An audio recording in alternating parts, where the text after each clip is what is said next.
Whenever you're ready. Alright, today I'm going to be covering trades and how they benefit human flourishing. So first off, what is a trade or blue-collar job? Blue-collar jobs involve hard manual labor and can include welding, agriculture, construction, manufacturing, and many more. But today I'm just going to focus on welding and agriculture.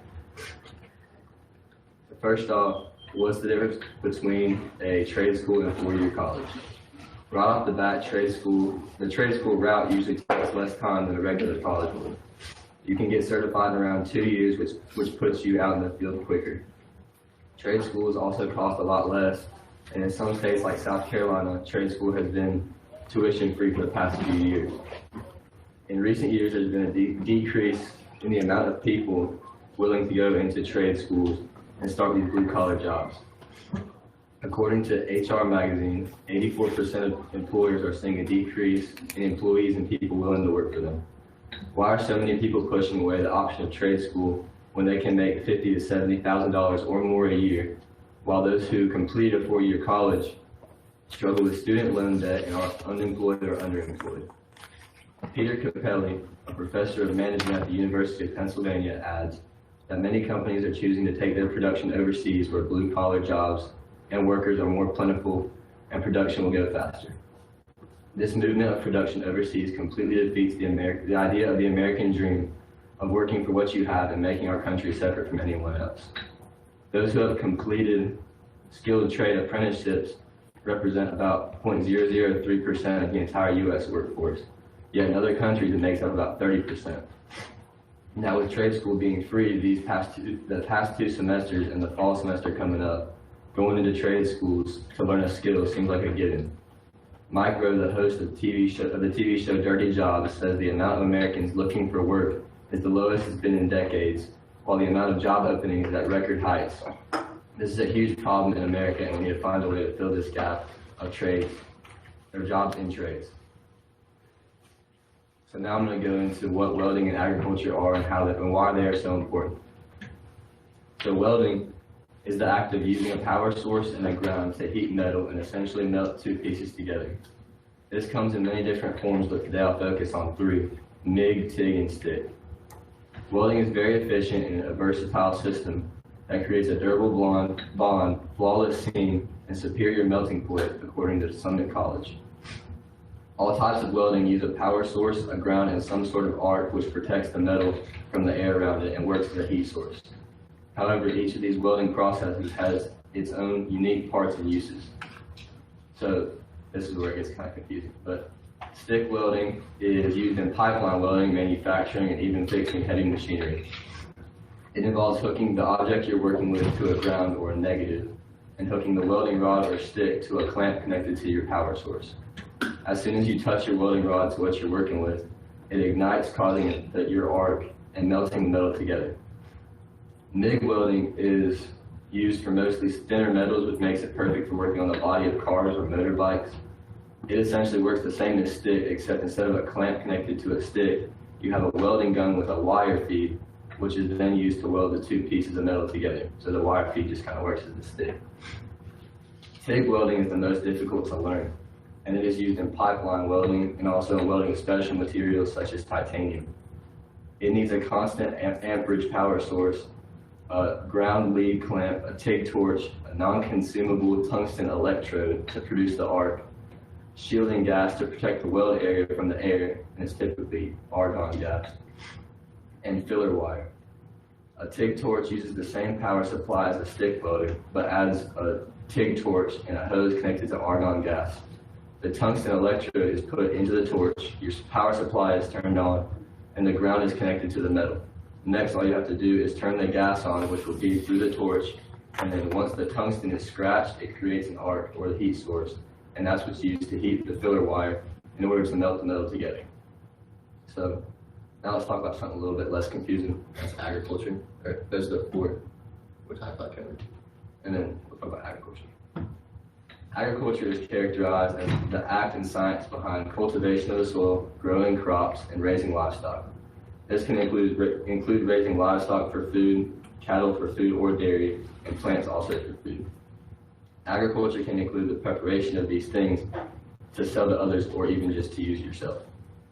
Agriculture is a big part of our culture because pretty much everything you eat is in some way grown or produced with a certain form of agriculture. 2,000 years ago, the whole world was dependent on agriculture to the extent that almost everyone knew how to farm, raise livestock, and prepare what they grew to use for themselves. Back in the early 1900s, most farmers grew enough to feed a family of 5, but nowadays with modern technology and machinery, most farmers can feed a family of 5 plus 100 people. By the late 1950s, farmers had mostly ditched pulling plows and other machinery with animals and switched to electricity, steam, and gas-powered machinery. Electricity lights up the inside of barns and powers machinery like milkers, water pumps, and feeding equipment. Traditional agriculture depended on using natural herbicides and insecticides to protect crops from pests, diseases, and other things that would mess with crop production. Farmers would use herb-based poisons, rotation of crops, and hand-picking to protect from insects. Today in well-developed countries, farmers use mostly chemicals to defend against pests, which makes it easier but also isn't really necessarily safe for us humans. Additionally, for thousands of years, farmers used natural fertilizers like manure, wood ash, ground up bone, and fish to replenish nutrients in the soil. In the 1800s, scientists discovered the use of phosphorus, nitrogen, and potassium in the soil to increase crop yields. Nowadays, with the modern advances in fertilizers, farms use chemical fertilizers with phosphates and nitrates to produce maximum crop growth. Everything you eat has ingredients in it produced through agriculture, such as grains, corn, or dairy. And agriculture makes up much of what keeps us alive and running, so why wouldn't people want to move into something as important as that? If you ask me, keeping people alive and fed really helps with human flourishing. Plus, with all the options and choices agriculture can give you, it'll be pretty easy to find something interesting to get into. So how does this connect to the Bible? In Proverbs 22:29 it says, "Do you see a man skillful in his work? He will stand before kings. He will not stand before obscure men." This verse connects to my topic of welding and other trades and how we should work our hardest and to our full potential to glorify God. When we put time and effort into becoming good at what we do with our hands, we shine a spotlight on what God has given us and also shows God's glory.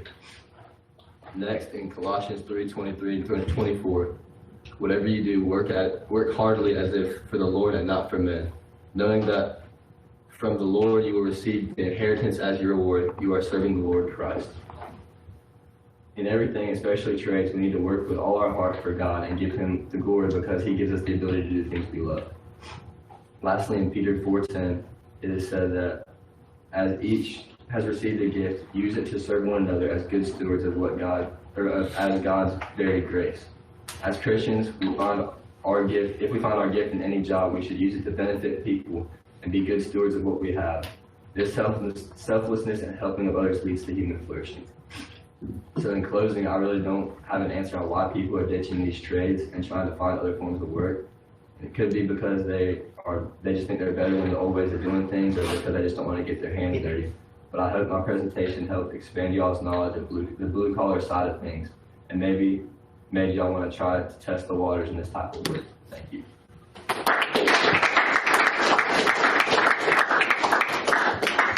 All right, awesome. Does anybody have any questions? All right, feel free to go if you need to. That's fine. Anybody got any questions or feedback for Janko? Go ahead, Ms. Mason. Are you planning to go into welding or agriculture? One of the two, yeah. Okay. Did you look at underground welding, like underwater welding at all? I did, but with that you have to be out of town a lot. So like 6 months out of the year you'll be gone, and it's also it takes a toll on your body too, going down and up under all that pressure and everything all the time, and like lifespan goes down and everything. So I don't think I'm gonna do that one. I'll do something around here. You can that would be bad. They got sharks and stuff too. In the water and ocean. Killer whales. Killer whales. Janko, I was going to say, so like that kind of brings up, you kept mentioning like, and you were over my head when you were talking like all the details about how all this works. But that's really interesting, like really cool that there are details there. But when we're talking about like, for instance, you mentioned something about pipes being welded together, and like the underwater stuff, it's like that kind of, to me, that kind of begs the question, not begs the question, it bears the question of like what type of pipes are we talking about? Like anything like a pipeline. A lot of that underwater stuff's in like oil rigs and stuff. Okay. It makes it really dangerous because it's like it's flammable too. So. Yeah. And so take this heating element and go down there where the really flammable stuff is and make sure it doesn't leak. When you're welding pipes like out west, it's not like anything's running through them. You're just kind of building the pipeline. But when you're getting like the oil rigs, you're underwater and you're welding something that's already got the oil running through it. Because I can't just turn off the rig just for you to weld something. Right. So it makes it really dangerous. So was it last year when we had a big fuel line or something that? Like Keystone pipeline. Yeah, we had a shortage of gas for a while there, right? Do you know anything about that? What was going on there? Trump had it open and then Biden closed it. Oh, no, I'm not talking about like up west. I'm talking about like there was something on the East Coast. there was something on the coast where Explosion. Oh, Yeah. yeah, I remember that. I don't really remember it. A whole Oh, okay. lot. There was some kind of explosion or something messed with their like, I don't know, the way they did things up there. But either way, you got some guys out there that are doing this kind of stuff where it's like, metal to metal, the fuel lines, all that stuff. Like that's what's so fascinating to me about your project is that it's not just some dude behind a desk or whatever. We're talking about some guy that's like rolled his sleeves up and he's got to make this connect to that, or else we're talking the Eastern Seaboard not having enough fuel, right? Right. That's what's crazy to me about it. And you got to be really good at it too, because you can. I mean, if you leave a space or something in there, or you don't weld it really tight, or your weld's not perfect, it can just burst. Yeah. Yeah, that was one of the reasons. I used to work in oil and gas. And so I remember in the Gulf Coast when Horizon kind of blew up, and like the oil was coming out of like the ground for months. And so the welders had to go down and physically weld and seal the pipe. And so that's what came to mind when you're talking about it. But highly specialized, very important. I mean, have you looked at some of the other jobs other than just welding pipe? You mentioned cars. Should we look into that at all? So when you get out of college for welding, you need to get experience before you get some kind of big like pipe welding job, because that's the one that really pays good money. So you probably have to work in some kind of like fab shop, or maybe for like an auto manufacturer or something, or like a body shop, just doing easy little body welds and stuff like that, just to get your experience up so you have people behind you that say like, this guy knows what he's doing. So you'll have to start doing stuff in fab shop, which doesn't really pay well, but that's the only way you're going to get your experience up. I've heard the title master welder before. Is that a thing, or is that just like? I've heard it, I don't even know what it is. Oh, okay. I think it's just, they're like really good. They just, Right. people that teach like. You're just that good. Yeah.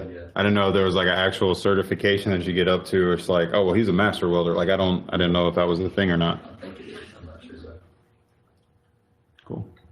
Classmates, you got anything for Janko? So like, where do you go to trade school? Is it like a subset of the bigger college, or is it just? Greenville Tech, Spartanburg Community, all that stuff, and they're free now. Tuition, like, so. I mean, alright, so going into something like that kind of seems like a given to me. If you're not interested in it, like, don't go do it just to do it, but, if you're interested in it at all, it's worth just going in and spending a little bit of time to try to learn. It's like a 39-hour, 40-hour program, and you're certified, so. And it's like you said, that as far as the job market is concerned, it's that they're begging for people to work. Right. And everybody thinks you can kind of just go to a 4-year college and you're going to come out making $100,000 a year. That's just not how it is.